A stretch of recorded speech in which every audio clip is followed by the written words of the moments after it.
안녕하세요. 김주영 목사입니다. 오늘 저와 함께 나눌 묵상 본문은 사도행전 13장 13절에서부터 41절까지의 말씀인데요. 이 짧은 시간 안에 모든 것을 담을 수 없는 관계로 저는 13절을 중점적으로 여러분과 함께 묵상하고자 합니다. 사도행전 13장 13절을 같이 읽어보도록 할게요. 바울과 및 동행하는 사람들이 바보에서 배 타고 밤빌리아에 있는 버가에 이르니 요한은 그들에게서 떠나 예루살렘으로 돌아가고. 사도행전 13장 13절 말씀에는 핵심 문구가 몇 가지 있습니다. 첫 번째는 바울, 두 번째는 동행하는 사람들, 세 번째는 요한은 그들에게서 떠나 예루살렘으로 돌아가다입니다. 바울이라는 이름은 사실 사울이라는 이름의 헬라어식 이름인데요. 사울은 히브리어식 이름, 바울은 헬라어식 이름인 것이죠.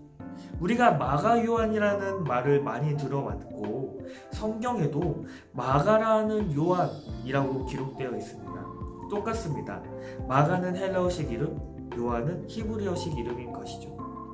사울이라는 인물은 사도행전 8장부터 등장하는데 사도행전 13장 9절에서부터는 사울이라는 이름을 의도적으로 헬라어식 이름인 바울로 언급하게 됩니다. 9절 말씀에 바울이라고 하는 사울이라고 기록되어 있죠.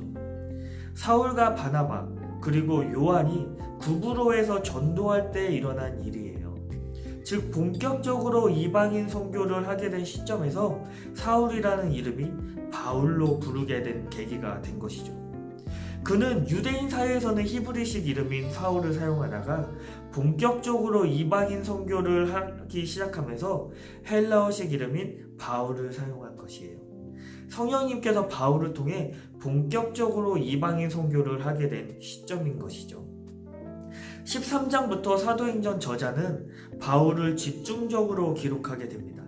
이전에는 베드로, 바나바를 집중적으로 기록하였다면 13장에서부터는 바울의 선교 여행을 중점적으로 기록하게 돼요. 특히 13절에는 바울과 및 동행하는 사람들이라고 기록되어 있어요. 바울, 바나바 및 요한이라고 각자 이름을 언급한 것이 아니라 바울과 및 동행하는 사람들이라고 저자가 의도적으로 언급해요. 마치 서태지와 아이들처럼 말이죠. 이것은요, 사도행전에서 바울에게 포커스가 집중될 것이라는 것을 보여주고요. 그동안 선교팀을 이끌었던 바나바의 리더 역할이 바울에게 넘어갔다는 것을 보여줍니다. 바울 선교팀이 밤빌리아에 있는 버가에 이를 때 하나의 사건이 벌어지게 돼요. 마가 요한이 선교팀에서 이탈하게 됩니다. 마가 요한이 선교팀을 이탈하게 된 계기에 대해 학자들의 의견은 분분해요. 사도행전 15장 38절에서 39절 말씀에 이렇게 기록되어 있어요. 바울은 밤빌리아에서 자기들을 떠나 함께 일하러 가지 아니한 자를 데리고 가는 것이 옳지 않다 하여 서로 심히 다투어 피차 갈라서니 바나바는 마가를 데리고 배 타고 구브로로 가고. 마가 요한을 다시 선교팀에 합류해야 하는지 문제로 인해 바울과 바나바가 서로 갈라서게 된 것으로 보아 마가 요한이 선교 여행을 중도 포기한 것으로 보입니다. 향수병에 걸려서 중도 포기한 것일 수도 있고요. 선교 여행이 자신이 생각한 것보다 너무 힘들어서 중도 포기한 것일 수도 있고요. 그동안 선교팀의 리더 역할을 한 자신의 삼촌인 바나바가 했는데 이제는 바울이 리더 역할을 한 것에 대해 불만을 가지고 중도 포기한 것일 수도 있죠. 여러 가지 이유가 있을 것이에요.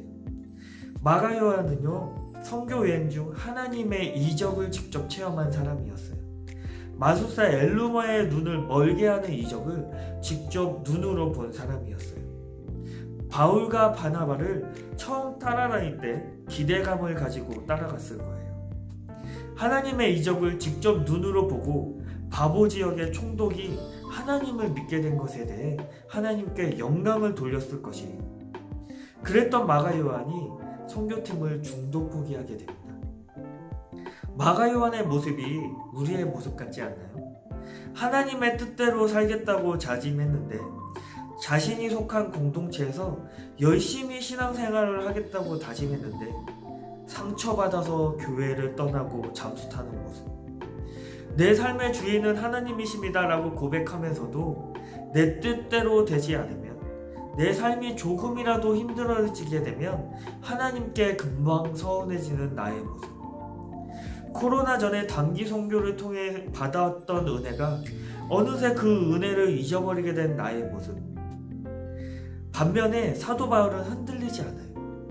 핍박과 어려운 상황 속에서도 굳건하게 예수 그리스도의 복음을 전하게 되죠. 바울의 삶은 한 구절로 요약한 말씀이 있어요.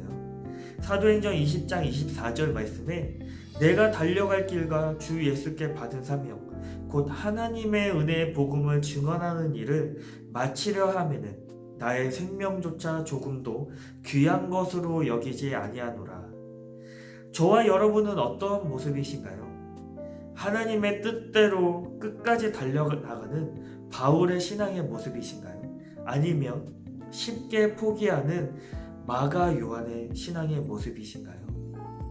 어떤 상황에서도 끝까지 하나님의 뜻을 따라가는 저와 여러분이 되기를 소망하며 다음 영상에서 뵙도록 하겠습니다. 오늘 하루도 주의팅!